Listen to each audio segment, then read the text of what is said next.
Hello दोस्तों, स्वागत है आपका आपके ही अपने यूट्यूब चैनल साहित्य HVS में। दोस्तों, इस चैनल के माध्यम से हिंदी साहित्य की सभी प्रतियोगी परीक्षाओं की तैयारी करवाई जा रही है, चाहे वो राज्य स्तरीय हो या राष्ट्र स्तरीय। हम प्रश्नोत्तर के अलावा विस्तृत अध्ययन भी ले रहे हैं, जिससे विषय से संबंधित आपके जो प्रश्न हैं, जो डाउट हैं, वो स्पष्ट हो सकें। दोस्तों, यहाँ आज हम आचार्य रामचंद्र शुक्ल के इतिहास ग्रंथ हिंदी साहित्य का इतिहास का विस्तृत अध्ययन कर रहे हैं। आप लोगों को 9 वीडियो दे चुके हैं, तो 9 वीडियो जो हैं बहुत ही सारगर्भित जानकारी है उन वीडियो में। ये 10वां वीडियो है। और दोस्तों, मैं आप लोगों से एक चीज़ और कहना चाहती हूँ कि जब मैं वीडियो बनाती हूँ तो मेरे लिए ऐसा कहीं भी कोई भी जगह नहीं है जहाँ शांतिपूर्ण माहौल हो, तो आप लोगों से मैं सॉरी चाहती हूँ। घर के आसपास और घर में तो शोरगुल होता ही है, और आज शायद 2-4 दिन से ऐसा लग रहा है जैसे एरोप्लेन हो या शायद जेट कुछ प्रशिक्षण चल रहा हो सेना का, तो आसमान में भी बहुत तेज़ गर्जन हो रही है, तो थोड़ा शोर हो रहा है, उसके लिए सॉरी। हम देख लेते हैं रामचंद्र शुक्ल के इतिहास ग्रंथ में चंद्रवरदाई के बारे में। चंद्रवरदाई का समय यहाँ संवत में दिया है 1225 से 1249। हिंदी के प्रथम महाकवि माने जाते हैं। तो हिंदी के प्रथम महाकवि किन्हें माना गया है? चंद्रवरदाई को माना गया है। ये महत्वपूर्ण फैक्ट है। यहाँ पर हम पहले भी प्रश्नोत्तर में इसको पढ़ चुके हैं। इनका पृथ्वीराज रासो हिंदी का प्रथम महाकाव्य है। तो ये आपको याद रखना है कि हिंदी के प्रथम महाकवि किसे माना गया? चंद्रवरदाई को। और इनका हिंदी का प्रथम महाकाव्य पृथ्वीराज रासो को माना गया है। चंद दिल्ली के अंतिम हिंदू सम्राट महाराज पृथ्वीराज के सामंत और राजकवि प्रसिद्ध हैं। इससे इनके नाम में भावुक हिंदुओं के लिए एक विशेष प्रकार का आकर्षण है। रासो के अनुसार ये भट्ट जाति के थे, जगात नामक गोत्र के थे। इनके पूर्वजों की भूमि पंजाब थी तथा लाहौर में इनका जन्म हुआ। इनका और महाराज पृथ्वीराज का जन्म एक ही दिन हुआ था और दोनों ने एक ही दिन यह संसार भी छोड़ा था। ऐसी किंवदंती है, ऐसी मान्यता है कि पृथ्वीराज रासो और चंद्रवरदाई का जन्म एक ही दिन हुआ था और दोनों की मृत्यु भी एक ही दिन हुई थी। ये महाराज पृथ्वीराज के राजकवि ही नहीं, उनके सखा और सामंत भी थे तथा सठभाषा, व्याकरण, काव्य, साहित्य, छंद शास्त्र, ज्योति पुराण आदि नाटक अनेक विधाओं में पारंगत थे। इन्हें जालंधरी देवी का इष्ट था, जिसकी कृपा से अदृष्ट काव्य भी कर सकते थे, ऐसी मान्यता है। आचार्य रामचंद्र शुक्ल अपने इतिहास ग्रंथ में लिख रहे हैं, इनका जीवन पृथ्वीराज के जीवन के साथ ऐसा मिला जुला था कि अलग नहीं किया जा सकता है। युद्ध, आखेट में, सभा में, यात्रा में सदा महाराज के साथ रहते थे और जहाँ जो बातें होती थीं सब सम्मिलित करते थे। पृथ्वीराज 2500 पृष्ठों का एक बहुत बड़ा ग्रंथ है। तो दोस्तों, हमें ये भी याद रखना है कि इसमें कितने 2500 पृष्ठ हैं का बड़ा ग्रंथ है, जिसमें कितने सर्ग हैं? इसमें 69 सर्ग हैं, 69। ये हिंदी अंकों में लिखा हुआ है। 69 जो है इसमें सर्ग हैं। प्राचीन समय में प्रचलित प्रायः सभी छंदों का व्यवहार हुआ है। मुख्य छंद कवित्त, छप्पय, दोहा, तोमर, त्रोटा, गाहा और आर्या है। तो दोस्तों, हमें ये भी याद रखना है कि इसमें कौन कौन से महत्वपूर्ण छंद हैं। इसके अलावा जैसे कादम्बरी के संबंध में प्रसिद्ध है कि उसका पिछला भाग बाण के पुत्र ने पूरा किया था, वैसे ही रासो के पिछले भाग का भी चंद्र के पुत्र जलहड़ द्वारा पूर्ण किया जाना कहा जाता है। रासो के अनुसार जब शहाबुद्दीन गौरी पृथ्वीराज को कैद करके गजनी ले गया था, तब कुछ दिनों पीछे चंद भी वहां गए। जाते समय कवि ने अपने पुत्र जलहड़ के हाथ में रासो की पुस्तक देकर उसे पूर्ण करने का संकेत किया। जलहड़ के हाथ में रासो को सौंपे जाने और उसके पूरे किए जाने का उल्लेख पुस्तक में दिया है। तो दोस्तों, ये पंक्तियाँ हैं, ये आपको याद रखना है। पुस्तक जलहन हत है, चली गज्जन निपकाज और रघुनाथ चरित हनुमंत कृत भूप भोज उद्रीय जिमी पृथ्वीराज सुजस कवि चंद्र कृत नंद नंद उद्रीय तिमी। तो ये पंक्तियाँ हमें याद करना है, परीक्षा की दृष्टि से महत्वपूर्ण है।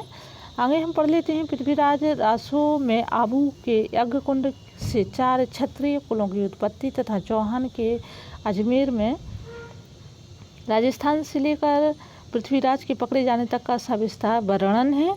इस ग्रंथ के अनुसार पृथ्वीराज अजमेर के चौहान राजा सोमेश्वर के पुत्र और अरुणोराज के पौत्र थे। सोमेश्वर का विवाह दिल्ली के तुअर जिन्हें तोमर राजा अनंगपाल की कन्या से हुआ था। अनंगपाल की 2 कन्याएं थीं, सुंदरी और कमला। सुंदरी का विवाह कन्नौज के राजा विजयपाल के साथ हुआ और इस संयोग से जयचंद राठौर की उत्पत्ति हुई। दूसरी कन्या कमला का विवाह अजमेर के चौहान सोमेश्वर के साथ हुआ, जिनके पुत्र पृथ्वीराज हुए। अनंगपाल ने अपने नाती पृथ्वीराज को गोद लिया, जिससे अजमेर और दिल्ली का राज एक हो गया। जयचंद को यह बात अच्छी नहीं लगी। उसने एक दिन राजसूय यज्ञ करके सब राजाओं को यज्ञ के भिन्न भिन्न कार्य करने के लिए निमंत्रित किया और इस यज्ञ के साथ ही अपनी कन्या संयुक्ता का स्वयंवर रचा। राजसूय यज्ञ में सब राजा आए पर पृथ्वीराज नहीं आए। इस पर जयचंद ने चढ़कर पृथ्वीराज की एक मूर्ति द्वारपाल के रूप में द्वार पर रखवा दी। संयुक्ता का अनुराग पहले से ही पृथ्वीराज पर था, अतः जब वह जयमाल लेकर रंगभूमि में आई तब उसने पृथ्वीराज की मूर्ति को ही माला पहना दी। इस पर जयचंद ने उसे घर से निकालकर गंगा किनारे के महल में भेज दिया। उधर पृथ्वीराज के सामंतों ने आकर यज्ञ विध्वंस किया। फिर पृथ्वीराज ने चुपचाप आकर संयुक्ता से गंधर्व विवाह किया और अंत में वे उसे हर ले गए। रास्ते में जयचंद की सेना से बहुत युद्ध हुआ, पर संयुक्ता को लेकर पृथ्वीराज कुशलपूर्वक दिल्ली पहुंच गए। वहां भोग विलास में ही उनका समय बीतने लगा। राज्य की रक्षा का ध्यान न रह गया। बल का बहुत कुछ ह्रास तो जयचंद तथा राजाओं के साथ लड़ते लड़ते हो चुका था। बड़े बड़े सामंत मारे जा चुके थे। अच्छा अवसर देखकर शहाबुद्दीन चढ़ आया, पर हार गया और पकड़ा गया। पृथ्वीराज ने उसे छोड़ दिया। वह बार बार चढ़ाई करता रहा और अंत में पृथ्वीराज के इशारे पर वह बार बार चढ़ाई करता रहा, कौन, शहाबुद्दीन, और अंत में पृथ्वीराज पकड़कर गजनी भेज दिए गए। देखिए, पृथ्वीराज ने शहाबुद्दीन को बार बार छोड़ा, उसने उनसे कई बार युद्ध लड़ा और अंत में शहाबुद्दीन ने पृथ्वीराज को पकड़कर गजनी भेज दिया। कुछ काल के पीछे कभी चंद भी गजनी पहुँचे। एक दिन चंद के इशारे पर पृथ्वीराज ने शब्द भेदी बाण होते हैं उनके द्वारा शहाबुद्दीन को मारा और फिर दोनों एक दूसरे को मारकर मर गए। शहाबुद्दीन पृथ्वीराज के बैर का कारण यह लिखा गया है कि शहाबुद्दीन अपने यहाँ की एक सुंदरी पर आसक्त था, जो एक दूसरे पठान सरदार हुसैन शाह को चाहती थी। जब ये दोनों शहाबुद्दीन से तंग आकर हार कर पृथ्वीराज के पास आए, शहाबुद्दीन ने पृथ्वीराज के यहाँ कहला भेजा कि उन दोनों को अपने यहाँ से निकाल दो। पृथ्वीराज ने उत्तर दिया कि शरणागत की रक्षा करना क्षत्रियों का धर्म है, तो इन दोनों की हम बराबर रक्षा करेंगे। इसी बैर से शहाबुद्दीन ने दिल्ली पर चढ़ाइयाँ की। यहाँ तो पृथ्वीराज का मुख्य चरित्र हुआ। यह तो जो इतनी यहाँ पर आचार्य रामचंद्र शुक्ल के इतिहास ग्रंथ में बताया गया है। इसके अतिरिक्त बीच बीच में बहुत सी राजाओं के साथ पृथ्वीराज की युद्ध और अनेक राजकन्याओं के साथ विवाह की कथाएं रासु में भरी पड़ी हैं। ऊपर लिखे वृत्तांत और रासु में दिए हुए संबितों का ऐतिहासिक तथ्यों के साथ बिल्कुल मेल न खाने के कारण अनेक विद्वानों ने पृथ्वीराज जो रासु है, पृथ्वीराज के समसामयिक किसी कवि की रचना होने में पूरा संदेह किया है और उसे 16वीं शताब्दी में लिखा हुआ एक जाली ग्रंथ ठहराया है। रासु में चंगेज, तैमूर आदि कुछ पीछे के नाम आने से यह संदेह और भी पुष्ट होता है। प्रसिद्ध इतिहासज्ञ राय बहादुर पंडित गौरीशंकर हीराचंद ओझा रासु में वर्णित घटनाओं एवं संबतों को बिल्कुल भाटों की कल्पना मानते हैं। तो पृथ्वीराज रासु में जो कथा है उसको कल्पित कौन मानते हैं? राय बहादुर पंडित और गौरीशंकर हीराचंद ओझा। पृथ्वीराज की राजसभा में कश्मीरी कवि जयानक ने संस्कृत में पृथ्वीराज विजय नामक एक काव्य ग्रंथ लिखा, जो पूरा नहीं मिला है। उसमें दिए संबत तथा घटनाएं ऐतिहासिक खोज के अनुसार ठीक ठहरती हैं। उसमें पृथ्वीराज की माता का नाम कर्पूर देवी लिखा है, जिसका समर्थन हांसी के शिलालेख से भी होता है। उक्त ग्रंथ अत्यंत प्रामाणिक और समसामयिक रचना है। उसके तथा हम्मीर महाकाव्य आदि कई प्रामाणिक ग्रंथों के अनुसार सोमेश्वर का दिल्ली के तोमर राजा अनंगपाल की पुत्री से विवाह होना और पृथ्वीराज का अपने नाना की गोद जाना, राणा समर सेन तथा पृथ्वीराज का समकालीन होना, उनके पक्ष में लड़ना, संयुक्ताहरण इत्यादि बातें असंगत सिद्ध होती हैं। इस प्रकार आबू के यज्ञ से चौहान आदि 4 अग्निकुला का उत्पत्ति की कथा भी शिलालेखों में जांच करने पर कल्पित ठहरती हैं, क्योंकि इनमें से सोलंकी, चौहान आदि कई कुलों के प्राचीन राजाओं के शिलालेख मिलते हैं, जिनमें वे सूर्यवंशी, चंद्रवंशी आदि कहे गए हैं। अग्निकुल का यहाँ कोई उल्लेख नहीं है। तो ऐसा जो है आचार्य रामचंद्र शुक्ल ने विस्तृत अध्ययन के बाद ये जानकारी दी है। चंद ने पृथ्वीराज का जन्म समय, चंद्रवर्दाई ने पृथ्वीराज का जन्म काल संवत 1115 में दिल्ली गोद जाना, 1122 में कन्नौज जाना, 1159 में और शहाबुद्दीन के साथ युद्ध 1158 में लिखा। पर शिलालेखों और दानपत्रों में जो संवत मिलते हैं उनके अनुसार रासों में दिए हुए संवत ठीक नहीं हैं। अब दानपत्र या शिलालेख जिनमें पृथ्वीराज, जयचंद और परमार देव महुए के जो राजा थे, परमाल राजा के नाम आए हैं, इनमें इस प्रकार मिलते हैं। पृथ्वीराज के 4 जिनके संवत 1224 और 1244 के बीच हैं, जयचंद के 12 जिनके संवत 1224 1243 के बीच हैं, परमार देव के 6 जिनके संवत 1223 और 1258 के बीच है।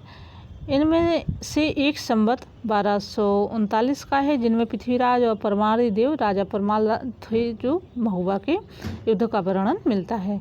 इन संवतों से पृथ्वीराज का जो समय निश्चित होता है उसकी समय पुष्टि फारसी तवारीखों से भी हो जाती है। फारसी इतिहास के अनुसार शहाबुद्दीन के साथ पृथ्वीराज का प्रथम युद्ध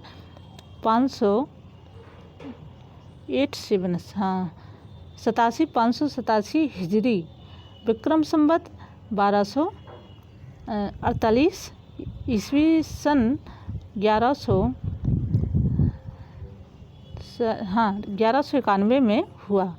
अतः इन संवतों से ठीक होने में किसी प्रकार का संदेह नहीं है। दोस्तों, यहाँ पर जो संवत है हिंदी में दिए हुए हैं। हिंदी अंकों की संख्या पड़ी हुई काफ़ी समय भी हो चुका है, तो अब तो अंग्रेजी अंक ही सर्वमान्य है, तो इसलिए इसको थोड़ा पढ़ने में, थोड़ा समझने में भी टाइम लगता है। पंडित मोहनलाल विष्णुलाल पांड्या ने रासों के पक्ष समर्थन में इस बात की ओर ध्यान दिलाया है कि रासों के सब संवतों में यथार्थ संवतों से 90 से 91 वर्ष का अंतर एक नियम में से पड़ता है।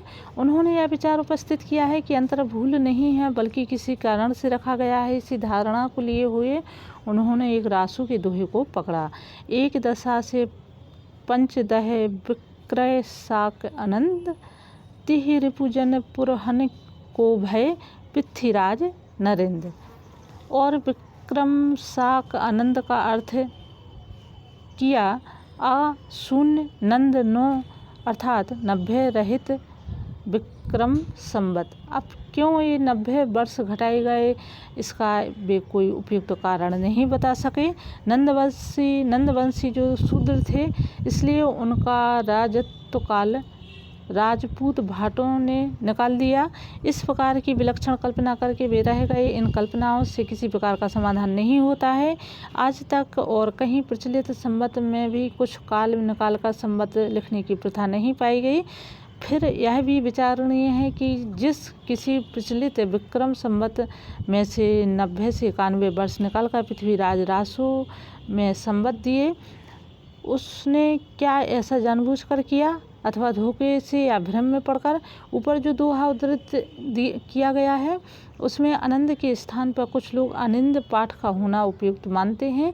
इसी रासु में एक दोहा यह भी मिलता है, एकादश से पंचदह विक्रम जिस धर्मसुत प्रीतिय साख पृथ्वीराज को लघ्यो विप्र गुण गुप्त। दोस्तों ये पंक्तियां हैं, आप लोग पढ़ लीजिए, ये पेपर में पूछ ली जा सकती हैं। इससे भी 9 के गुप्त करने का अर्थ निकाला गया है, पर कितने में से 9 कम करने से यह तीसरा शक बनता है, यह नहीं कहा है। दूसरी बात यह है कि गुणगुप्त ब्राह्मण का नाम गुणगुप्त प्रतीत होता है। बात संबत की ही नहीं है, इतिहास विरुद्ध कल्पित घटनाएं जो भी भरी पड़ी हैं उनके लिए क्या कहा जाए। मानो कि रासु इतिहास नहीं है, काव्य ग्रंथ है, पर काव्य ग्रंथ में सत्य घटनाओं में बिना किसी प्रयोजन कोई उलटफेर नहीं कर सकता है। जयानक का पृथ्वीराज विजय भी तो काव्य ग्रंथ ही है, फिर उसमें ये घटनाएं जो है नाम ठीक ठीक हैं। इस संबंध में इसके अतिरिक्त तो और कुछ कहने की जगह नहीं है कि यह पूरा ग्रंथ जो है वास्तव में जाली है। यह हो सकता है कि इसमें इधर उधर कुछ पद्य चंद के बिखरे हों, पर उनका पता लगाना असंभव है। यदि यह ग्रंथ किसी समसामयिक कवि का रचा होता और इसमें कुछ दोहे, कुछ थोड़े से अंश ही पीछे से मिले होते तो घटनाओं को संबत जो है उनका ठीक ठाक पता लगाया जा सकता था। रहा यह प्रश्न कि पृथ्वीराज के सभा में चंद नाम का कोई कवि था या नहीं। पृथ्वीराज विजय के कर्ता जयनक ने पृथ्वीराज के मुख्य भाट या बंदीराज का नाम पृथ्वीभट्ट लिखा है। चंद का नाम उसमें कहीं नहीं लिया गया है। पृथ्वीराज विजय के 5वें सर्ग में यह श्लोक दिया गया है। तो दोस्तों ये श्लोक जो है संस्कृत में है। तनयश्चंद्र राजस्य चंद्रराज या भयत संग्रहम यशुवृतानाम सुवृतानामीय व्यापात। तो इसमें यमक के द्वारा किसी चंद्रराज कवि का संकेत है। यह राय बहादुर श्रीयुत पंडित गौरीशंकर ओझा हीराचंद ओझा के अनुसार चंद्रक कवि है, जिसका उल्लेख कश्मीरी कवि क्षेमेंद्र ने भी किया। इस अवस्था में यही कहा जा सकता है कि चंद्रवरदायी नाम का कोई कवि तो था, वह या तो पृथ्वीराज की सभा में न रहा होगा या जयनक के कश्मीर लौट जाने पर आया होगा। अधिक संभव यह जान पड़ता है कि पृथ्वीराज के पुत्र गोविंदराज या उनके भाई हरिराज या इन दोनों में से किसी के वंशज के यहाँ चंद नाम का कोई भट्ट कवि रहा होगा। उनके पूर्वज पृथ्वीराज की वीरता आदि के वर्णन में कुछ रचना की हो। पीछे जो बहुत सा कल्पित भट्ट भड़ंत तैयार होता गया, उन सबको लेकर चंद को पृथ्वीराज का समसामयिक मान उसी के नाम पर रासु नाम की वह बड़ी इमारत खड़ी हो गई, ऐसा आचार्य रामचंद्र शुक्ल कह रहे हैं। तथ्यों के आधार पर भाषा की कसौटी पर यदि ग्रंथ को कसते हैं तो और भी निराश होना पड़ता है, क्योंकि वह बिल्कुल बेठिकाने हैं। उसमें व्याकरण आदि की कोई व्यवस्था नहीं है। दोहे की और कुछ कवित्व छपायों की भाषा तो ठिकाने की है, पर त्रोटक आदि छोटे छंदों में तो कहीं कहीं अनुस्वारांत शब्दों की ऐसी मनमानी भरमार है जैसे किसी संस्कृत प्राकृत की नकल हो। कहीं कहीं तो भाषा आधुनिक सांचे में ढली सी दिखाई पड़ती है, क्रियाएं नए रूप में मिलती हैं, पर साथ ही साथ कहीं कहीं भाषा अपनी असली प्राचीन साहित्यिक रूप में भी पाई जाती है, जिसमें प्राकृत और अपभ्रंश के शब्दों के साथ शब्दों के रूप में विभक्तियों के चिन्ह पुराने ढंग के हैं। इस दशा में भाटों की इस वाग्जाल के बीच कहाँ पर कितना अंश असली है, इसका निर्णय असंभव होने के कारण यह ग्रंथ ना तो भाषा की दृष्टि से और ना ही इतिहास की दृष्टि से साहित्य के इतिहास के जिज्ञासुओं के काम का है। महामहोपाध्याय पंडित हरिप्रसाद शास्त्री ने 1909 से 1993 तक राजपूताने के प्राचीन ऐतिहासिक काव्यों की खोज में 3 यात्राएं की। उनका विवरण बंगाल के एशियाटिक सोसाइटी ने छापा है। उस विवरण में पृथ्वीराज रासु के विषय में बहुत कुछ लिखा है। कहा गया है कि कोई तो चंद के पूर्व पुरुषों को मगध से आया हुआ बताते हैं, पर पृथ्वीराज रासु में लिखा है कि चंद का नाम लाहौर में हुआ उनका जन्म, चंद का जन्म लाहौर में हुआ। कहते हैं कि चंद पृथ्वीराज आशु के पिता सोमेश्वर के समय में राजपुताने में आया था और पहले सोमेश्वर का दरबारी और पीछे से पृथ्वीराज का मंत्री, सखा और राजकवि हुआ। पृथ्वीराज ने नागौर बसाया था और वहीं बहुत सी भूमि चंद को दी थी। शास्त्री जी का कहना है कि नागौर में अब तक चंद के वंशज रहते हैं। इसी वंश के वर्तमान प्रतिनिधि नानूरा भाट के शास्त्री जी की भेंट हुई। उसमें उन्हें चंद का वंश वृक्ष प्राप्त हुआ। वो इस प्रकार से है। तो दोस्तों, अगले वीडियो में आप लोगों को जो चंद बरदाई की वंश परंपरा का जो नमूना है वो दिखाया जाएगा। और जो रामचंद्र शुक्ल के इतिहास ग्रंथ में जो आचार्य शुक्ल जी ने जो अपने मत व्यक्त किए हैं और चंद बरदाई की जो महत्वपूर्ण और तथ्यात्मक जानकारी है वो यहीं से निकल कर जाती है। पेपर में जो प्रश्न दिए जाते हैं उनका उत्तर भी आचार्य रामचंद्र शुक्ल के इतिहास ग्रंथ से ही लिया जाता है। तो दोस्तों, आज के लिए इतना ही। हिंदी साहित्य का इतिहास ग्रंथ का विस्तृत अध्ययन, ये 10वां वीडियो है। आप लोगों ने वीडियो देखा, इसके लिए बहुत बहुत धन्यवाद। हम फिर मिलते हैं नई वीडियो नई जानकारी के साथ। तब तक घर पर रहिए, सुरक्षित रहिए, अपनी पढ़ाई मन लगा कर करिए। NDA नेट के पेपर होने ही वाले हैं, तो आप लोग बिना प्रेशर के अपनी पढ़ाई अच्छे से करिए। हम फिर मिलते हैं, तब तक के लिए धन्यवाद।